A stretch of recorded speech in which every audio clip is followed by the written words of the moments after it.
am Congresswoman Chrissy Houlahan. I represent the Pennsylvania 6th, which is the entirety of Chester County and the lower parts of Berks County. Today we're going to be talking about the aspects of the CARES Act that was just passed by Congress, which specifically relate to small businesses and specifically PPP, or the Paycheck Protection Program. The Paycheck Protection Program, or PPP, is an aspect of the CARES Act, or the COVID Response Act of Congress, that allows small businesses to be able to access up to $10 million in loans that they are able to use to pay their employees, to pay their bills. And what's really interesting and innovative about this is that if you are able to use this loan for those purposes, it is converted into a grant.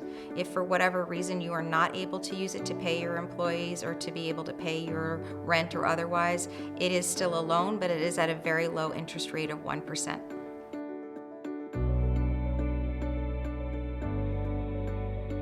Small businesses are eligible for PPP, but this time around the government has defined small businesses much more broadly than they typically have.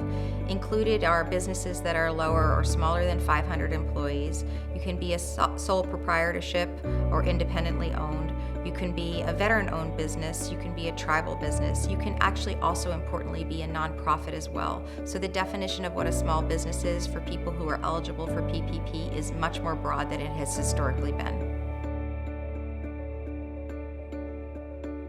You can apply for the PPP loan through any existing SBA 7A lender. So that can be accredited institutions that you may already work with. It can be credit unions. It can be farm credit bureaus. Any organization that you typically would work with for an SBA loan is eligible. You can apply for a loan up through June 30th of this year, and there's $350 billion with a B available for small businesses, but we expect that this may not be enough, so please apply soon.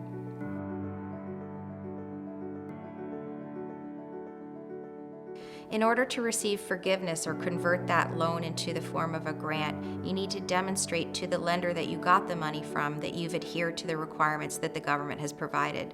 So you're going to go back to your original lender with documentation that shows that you've kept the same number of employees on your payroll as you started with, and that you've used the money for the resources that we've asked you to use it for.